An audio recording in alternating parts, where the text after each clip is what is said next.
One of the defining elements and the attractions of the real estate business is the possibility of using debt financing to acquire an asset, and this applies even if you don't have a track record in the business. And as well, even if you don't have other collateral that the lender could lien to secure this loan.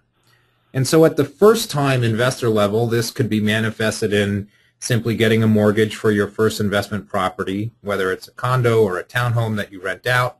And this ability to get debt financing, to access debt financing with no track record and no other collateral is one of the main differentiators of real estate from other types of investment. Good luck trying to get a loan to, as a novice stock market investor, go invest in equity shares. It's not going to happen. There's just way too much risk involved.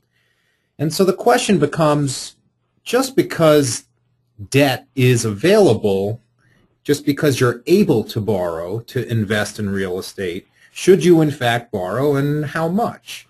And so in the textbook, you make it clear that using debt financing is not without significant risks. So can you just tell us a little bit, what are the risks, and why do some students initially blind to these types of risks? Well, and to finish your thought, it's not just students who are often blind to it. A lot of practitioners are blind. Let's talk about what the risks are. There really come in two varieties. One is that while you may think you've got more than enough income to pay the interest and principal that's scheduled to be paid, when times get tough in the real estate market, often you find that your income is not sufficient to pay interest and principal that's scheduled to be paid. And so you may start out with a fully leased building at peak rents made at the peak of a cycle and have a 1.2 interest coverage where you have 20% more than enough income to pay your scheduled interest payments. Well, then what happens is your income falls by 25%. Well, suddenly you don't have enough to cover your interest payments. And while that may be a temporary phenomena, that the market has fallen, your income's off, it's a very real phenomena. So that what may look like a comfortable cushion, 20, 30, 40, 50% even cushion to repay your interest and amortization may look like enough comfort. You get a tough market where tenants don't renew. When tenants do renew, it's chewing up cash flow because you have to do tenant improvements, and on top of that you have bad prospects for the future.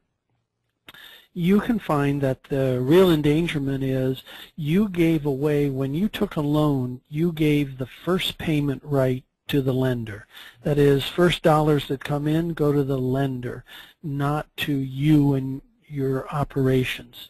And that's a real risk. It can impair operations. It can mean that since you don't have enough money after paying the lender, you don't keep your building up, you defer capital expenditures, you defer hiring good leasing agents, etc.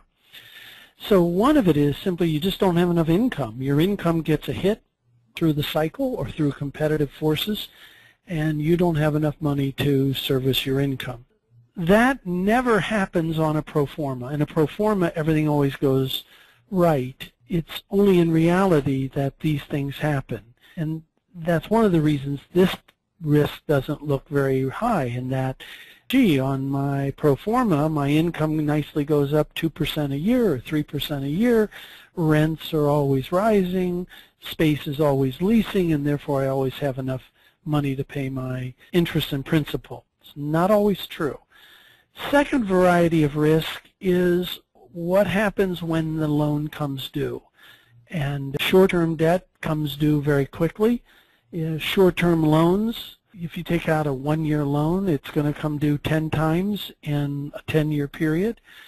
And even a 10-year loan eventually becomes a loan with 1 year maturity after 9 years.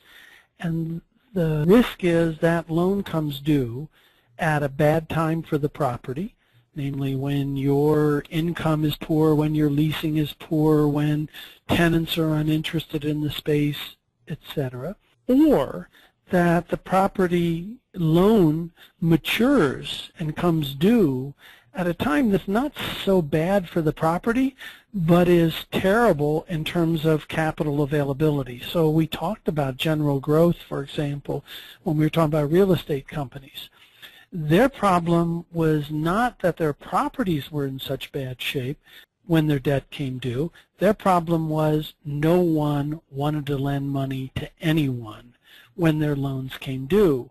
They all want their money back at that time. And in fact, one of the things that happens to capital markets is that they run hot and cold. Sometimes people are willing to give money and lots of it to everyone, and other times they're not willing to give any of it to anyone. They want it all back.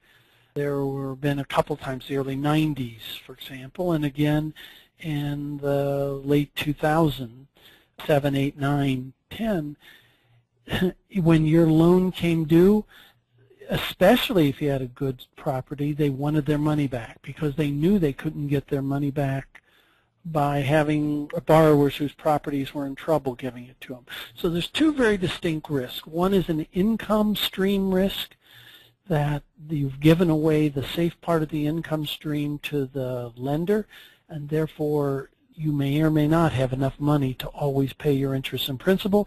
And the second is you have to pay the loan off when it's mature.